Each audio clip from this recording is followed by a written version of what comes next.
বজ্রপাত, ঝড় আর মুষলধারে বৃষ্টিতে স্বস্তির ছোঁয়া।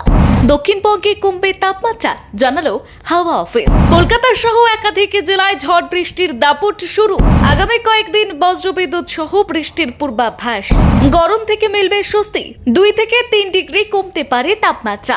উত্তাল সমুদ্র, মৎস্যজীবীদের জন্য জারি সতর্কতা। আগামী 5 দিন কেমন থাকবে আবহাওয়া জেনে নিন। দীর্ঘদিনের গরম এবং অস্বস্তিকর আবহাওয়ার পর অবশেষে স্বস্তির খবর নিয়ে হাজির হয়েছে বৃষ্টি। বৃহস্পতিবার সন্ধে নামতেই কলকাতা এবং শহরতলির বিস্তীর্ণ এলাকায় শুরু হয় ঝড় বৃষ্টি। কোথাও ঝোড়ো হাওয়ার সঙ্গে মুষলধারে বৃষ্টি, আবার কোথাও বজ্রপাতের তীব্র শব্দে কেঁপে ওঠে গোটা এলাকা। হঠাৎ আবহাওয়ার এই পরিবর্তনে একদিকে যেমন গরমের হাত থেকে কিছুটা স্বস্তি মিলেছে, অন্যদিকে ব্যস্ত সময়ে সাধারণ মানুষের যাতায়াতেও বিঘ্ন ঘটেছে। সকাল থেকেই কলকাতার আকাশ ছিল মেঘলা, মাঝে মধ্যে সূর্যের দেখা মিললেও রোদের তেজ ছিল অনেকটাই কম। বিকেলের পর থেকেই আবহাওয়ার পরিবর্তনের ইঙ্গিত মিলতে শুরু করে।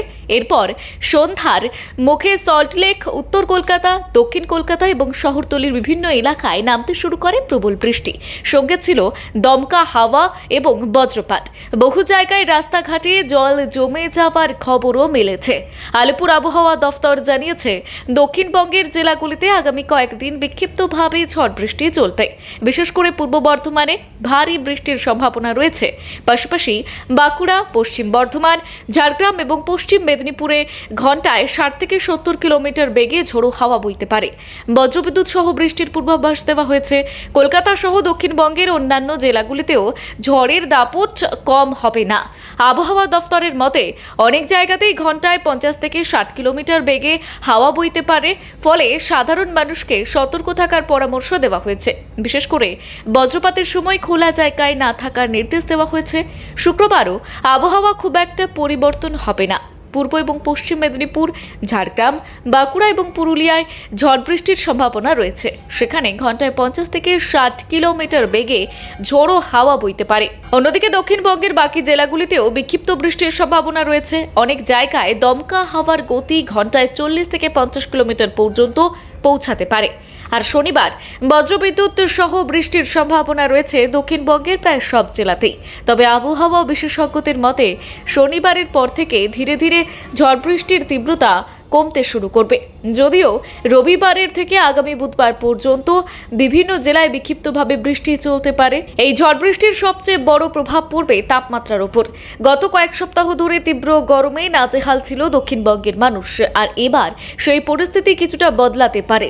আবহাওয়া দফতরের পূর্বাভাস অনুযায়ী আগামী কয়েকদিনের মধ্যে তাপমাত্রা 2 থেকে 3 ডিগ্রি সেলসিয়াস পর্যন্ত কমে যেতে পারে। ফলে গরমের অস্বস্তি অনেকটাই কমবে। বৃহস্পতিবার কলকাতার সর্বনিম্ন তাপমাত্রা ছিল 25.8 ডিগ্রি সেলসিয়াস, যা স্বাভাবিকের তুলনায় 1.4 ডিগ্রি কম। অন্যদিকে দিনের সর্বোচ্চ তাপমাত্রা ছিল 34.4 ডিগ্রি সেলসিয়াস, যা স্বাভাবিকের তুলনায় 0.7 ডিগ্রি কম। আগামী কয়েকদিনে পারদ আরও নামতে পারে বলেই মনে করছেন আবহাওয়াবিদরা। এদিকে সমুদ্রেও আবহাওয়ার প্রভাব স্পষ্ট। পশ্চিমবঙ্গ ও ওড়িশা উপকূল সংলগ্ন সমুদ্রে ঘন্টায় 40 থেকে 60 কিলোমিটার বেগে ঝোড়ো হাওয়া বইছে। ফলে সমুদ্র এখন বেশ উত্তাল। আর এই পরিস্থিতিতে বৃহস্পতিবার এবং শুক্রবার মৎস্যজীবীদের জন্য বিশেষ সতর্কতা জারি করেছে আবহাওয়া দফতর। সমুদ্রে মাছ ধরতে না যাওয়ার পরামর্শ দেওয়া হয়েছে। ব্যুরো রিপোর্ট, গলসি বার্তা।